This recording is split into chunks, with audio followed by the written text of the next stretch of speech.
Dikatakan begini saudara, Itzqalatil malaikatu ya Maryamu innallaha yubassuruki bi kalimatin min husmuhul masihu isabnu Maryaman wajihan fid dunya wal akhir. Jadi ketika itu Al-Quran bilang begini, ketika itu Allah berfirman kepada malaikat Jibril, hai malaikat Jibril, lu datengin deh ke Maryam dan katakanlah kepada Maryam, innallaha yubassuriki bi kalimatin min husmul masihu isabnu Maryama. Kasih tahu kepada Maryam, ini adalah kabar baik, ini adalah kabar sukacita, bahwa engkau akan mengandung dan melahirkan seorang anak laki-laki yang bernama Isa. Isa putra Maryam. Dan sudah tertulis namanya Isa, bukan yang lain. Isa putra Maryam. Siapa dia? Dia itu adalah wajihan fid dunya wal akhirah. Dia penguasa dunia akhirat, saudara.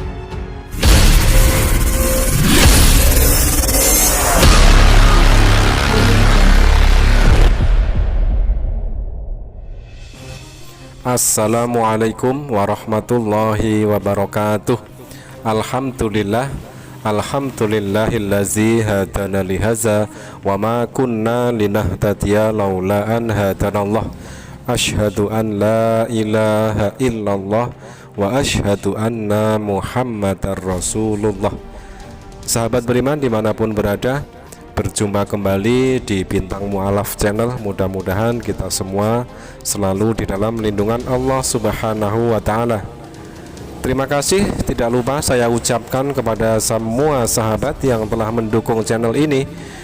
Mudah-mudahan menjadikan ladang amal ya, karena bentuk dukungan para sahabat terhadap semua channel-channel muslim, channel Kristolog adalah bentuk partisipasi dari para sahabat semua di dalam rangka ikut membentengi akidah umat dari segala bentuk pendangkalan akidah yang dilancarkan oleh misionaris. Nah sahabat, untuk kali ini kita akan mereaction lagi sebuah video dari channel Kristen yang disitu menampilkan kesaksian seorang murtadin odong-odong yang katanya dari Makassar dengan judul yang sangat bombastis sekali, Muslim radikal menerima Yesus. Nah intinya seperti itu, dan di framing Muslim radikal. Jadi framing yang selalu dibangun itu selalu begitu, menyerang. Padahal kalau muslim itu radikal, niscaya tidak ada umat non muslim ini hidup di Indonesia bisa bernafas sampai detik ini gitu. Jadi framingnya itu selalu mengada-ada gitu. Nah di dalam kesaksiannya si murtadong ini itu mengemis dalil ayat Al-Quran, tetapi dipelintir penafsirannya itu dengan sesuka hatinya. Nah disinilah kewajiban kita sebagai muslim untuk meluruskan, menjawab dan mengkanter semua fitnah tuduhan terhadap Islam. Oke sahabat, kita simak dulu videonya sebelum kita komentari, sebelum kita reaction lebih lanjut. Selamat menyimak. Dan teman-teman, saya ingin mengajak kita semua untuk kembali melihat kesaksian pertobatan dari salah seorang murtadin dari Makassar, di mana beliau adalah seorang yang sangat mencintai Islam dan dia adalah seorang muslim yang baik. Tetapi pada akhirnya ketika dia menyadari bahwa keselamatan hanya ada di dalam Yesus Kristus, membuat dia berbalik arah, meninggalkan Allah Subhanahu wa Ta'ala dan mengikuti Tuhan Yesus. Mengapa harus mengikuti Tuhan Yesus? Karena di dalam Yesus Kristuslah ada keselamatan. Yesus Kristus ialah yang menjamin keselamatan bagi semua umat manusia. Karena itu, mari ikuti kesaksian berikut ini. Oke sahabat, sebelum kita simak video kesaksiannya, saya tergelitik untuk menanggapi abangnya yang punya channel ini ya. Dia mengatakan murtadin ini meninggalkan Islam karena sadar dan telah terpanggil menjadi pengikut Yesus ya, dengan meninggalkan Allah Subhanahu wa taala, dikatakan seperti itu. Yang jelas yang ingin saya garis bawahi di sini, abangnya tadi mengatakan murtad, keluar dari Islam dan masuk Kristen karena menjadi pengikut Yesus. Nah, inilah yang ingin saya katakan, sebenarnya para murtadin itu ingin mengikuti Yesus atau ingin menyembah Yesus. Jadi bedakan dulu antara pengikut dengan penyembah. Kalau namanya mengikuti itu sudah barang tentu mengamalkan apa yang diajarkan oleh yang diikuti, dalam hal ini Yesus ya, mengikuti Yesus. Sudah barang tentu harus mengamalkan semua ajaran Yesus. Tetapi beda dengan menyembah Yesus. Jadi ya tidak perlu mengamalkan apa yang diajarkan oleh Yesus, hanya punya keimanan menyembah Yesus seperti itu. Nah, apakah ajaran yang pertama dan terutama dari Yesus sendiri? Yesus sendiri ternyata mengajarkan menyembah hanya kepada Allah yang Esa, Allah Subhanahu wa taala, Tuhan yang disembah oleh Yesus. Ajaran yang pertama dan terutama dari Yesus adalah Yesus mengajarkan, Yesus menyuruh menyembah hanya kepada Allah yang Esa. Nah, ini saya sertakan ayatnya. Silahkan para sahabat cermati dan silahkan dibaca, difahami, kalau perlu dihafalkan ya. Ini ayat di dalam Alkitab, dogma ataupun ajaran yang pertama dan terutama dari Yesus, mengajarkan menyembah hanya kepada Allah yang Esa. Nah, ini jawab Yesus. Hukum yang terutama adalah, dengarlah hai orang Israel, Tuhan Allah kita, Tuhan itu Esa. Nah, ini ucapan langsung dari Yesus ya. Hukum yang terutama itu hukum yang paling utama. Itu adalah, dengarlah hai orang Israel, Tuhan Allah kita, Tuhan itu Esa.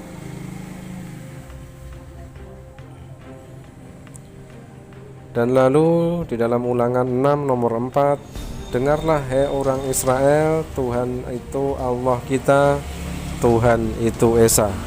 Nah, banyak sekali ayat-ayat di dalam Bible mereka sendiri ya, yang di situ ucapan dari Yesus langsung yang mengajarkan kepada umatnya agar menyembah kepada Allah yang Maha Esa. Jadi sangat jelas sekali perbedaan antara pengikut dengan penyembah. Dalam Al-Quran, di Quran surat Al-Imran 3:45 itu tertulis di sana. Dikatakan begini, saudara, It's qalatil malaikatu ya Maryamu innallaha yubassuruki bi kalimatin min husmuhul masihu Isa ibnu Maryaman wajihan fid dunya wal akhirah. Jadi ketika itu Al-Quran bilang begini, ketika itu Allah berfirman kepada malaikat Jibril, hai malaikat Jibril, lu datengin deh ke Maryam dan katakanlah kepada Maryam, innallaha yubassuriki bi kalimatin min husmul masihu Isa ibnu Maryam. Kasih tahu kepada Maryam, ini adalah kabar baik, ini adalah kabar sukacita, bahwa engkau akan mengandung dan melahirkan seorang anak laki-laki yang bernama Isa. Isa putra Maryam. Dan sudah tertulis namanya Isa, bukan yang lain. Isa putra Maryam. Siapa dia? Dia itu adalah wajihan fid dunya wal akhirah. Dia penguasa dunia akhirat, saudara. Nah, itulah tadi sahabat kesaksian dari murtadin yang katanya dari muslim radikal yang sekarang sudah menjadi pengikut Yesus ya. Katanya sih, tetapi mungkin yang lebih tepat lagi penyembah Yesus. Nah, di sini mengemis dalil ayat Al-Quran untuk mendukung ketuhanan Yesus, tetapi membaca ayatnya saja salah. Dan terus ayat yang satu utuh, satu ayat itu pun dipotong. Nanti akan kita tunjukkan ya. Dan di situ yang lebih parah lagi, itu dipelintir penafsirannya. Oke sahabat, mari kita kupas ya. Ini ayat sangat favorit memang bagi para misionaris untuk dijadikan komoditas utama di dalam rangka mereka memurtadkan umat Islam. Mereka memelintir ayat, mengemis dalil ayat, memotong ayat tersebut dan memelintir penafsiran ayat tersebut. Oke, mari kita simak penjelasannya seperti ini. A'udzu billahi minasyaitonir rajim. Bismillahirrahmanirrahim. Idz qalatil malaikatu ya Maryamu innallaha yubashshiruki bikalimatin minhu ismuhul masihu Isa ibnu Maryam wajihan fid dunya wal akhirah wa minal muqarrabin. Nah, di sini bapaknya yang tadi yang memberi kesaksian tadi membacanya salah. Yubashshiruki dibaca yubasyuruki begitu. Dan bapaknya tadi mencomot ayat itu berhenti sampai wajihan fid dunya wal akhirah. Sedangkan ayat tersebut secara utuh itu ada kelanjutannya, tetapi kenapa bapaknya tadi tidak berani melanjutkan ayatnya sampai selesai? Dikatakan di situ wajihan fid dunya wal akhirah wa minal muqarrabin. Jadi kata-kata wa minal muqarrabin ini ditiadakan. Itulah tadi kenapa saya katakan mencomot mengemis dalil ayat pun, satu ayat pun masih dipotong gitu loh. Jadi mentang-mentang mereka nggak berani sunat, jadi menyunat ayat comotan ini gitu loh, mencomot ayat Al-Quran untuk mendukung dalil ketuhanan Yesus, lalu disunatnya pula ayatnya seperti itu. Ya, itulah tadi Quran surah ketiga ayat ke-45 yang artinya, hai Maryam, sesungguhnya Allah menggembirakan kamu dengan kelahiran seorang putra yang diciptakan dengan kalimat yang datang daripadanya, namanya Al-Masih Isa putra Maryam, seorang terkemuka di dunia dan di akhirat dan termasuk orang-orang yang didekatkan kepada Allah. Nah itulah, jadi dipotongnya itu dengan ditiadakan kalimat wa minal muqarrabin, wajihan fid dunya wal akhirah wa minal muqarrabin. Wa minal muqarrabinnya dihilangkan, ya, yang artinya termasuk orang-orang yang didekatkan kepada Allah. Artinya apa? Nabi Isa di situ memang sebagai nabi utusan Allah, orang yang didekatkan kepada Allah. Jadi tidak hanya Nabi Isa saja yang didekatkan kepada Allah, Nabi Musa juga. Itu di dalam Quran surah yang lain itu dikatakan pula Nabi Musa itu juga termasuk orang yang didekatkan kepada Allah. Nah itulah tadi bentuk sebuah kelicikan ya, menurut saya itu kelicikan ya. Sudah mengemis dalil ayat Al-Quran, lalu dipotongnya pula ayatnya, lalu dipelintirnya pula penafsirannya.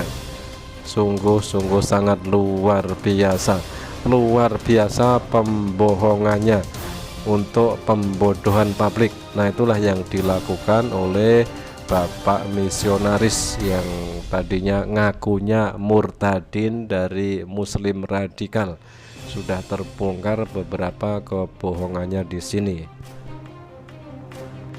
Jadi di dalam ayat di dalam Al-Qur'an surah Ali Imran ayat ke-45 tersebut, dalam ayat tersebut wajihan yang diartikan sebagai terkemuka.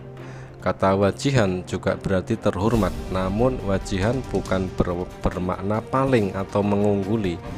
Penghormatan atas nabi lain pun menggunakan kata wajihan, karena para nabi adalah orang-orang yang terkemuka. Mereka adalah orang-orang yang diberikan karunia lebih oleh Allah Subhanahu wa ta'ala.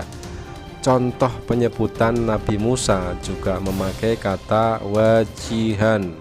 Itu ada di dalam Al-Quran surah Al-Ahzab surah ke-33 ayat 69. Ya ayyuhallazina amanu la takunu kallazina adaw Musa fabarrahallahu mimma qalu wa kana indallahi wajihan. Hai orang-orang yang beriman, janganlah kamu menjadi seperti orang-orang yang menyakiti Musa, maka Allah membersihkannya dari tuduhan-tuduhan yang mereka katakan, dan adalah dia seorang yang mempunyai kedudukan terhormat atau terkemuka di sisi Allah. Jadi sangat jelas sekali ya posisi Nabi Isa itu tadi tidak lebih daripada posisi Nabi Musa, yang keduanya sama-sama juga terkemuka, juga wajihan, seperti itu. Nah, sangat jelas sekali yang dimaksud yang terkemuka di dalam Al-Quran itu bukan hanya Nabi Isa saja, namun juga pada nabi-nabi yang lain. Jadi ayat comotan dari Murtadin tadi tidak membuktikan bahwa derajat Nabi Isa lebih tinggi dari nabi lain, karena semua nabi tentunya terkemuka di sisi Allah Subhanahu wa Ta'ala. Dan mengenai kata muqarrabin atau orang-orang yang didekatkan, kata tersebut jelas menunjukkan bahwa Nabi Isa adalah salah satu orang yang didekatkan. Artinya apa? Masih banyak muqarrabin yang lain, yaitu para nabi, juga orang-orang pilihan di sisi Allah. Jadi kalau umat Kristen mengira bahwa sosok terkemuka dunia akhirat adalah Tuhan, padahal Allah adalah zat penguasa dunia dan akhirat, sedang terkemuka sama sekali tidak mengindikasikan penguasaan. Terkemuka dan berkuasa jelas kata yang berbeda. Penguasa mengindikasikan terkemuka, tetapi terkemuka belum tentu mengindikasikan penguasa. Aduh, jadi sangat jelas sekali ya penipuan yang dilakukan oleh yang katanya murtadin dari Islam radikal dari Makassar tadi. Nah sahabat, mudah-mudahan bermanfaat. Jazakumullah khairan katsiran. Wassalamualaikum warahmatullahi wabarakatuh.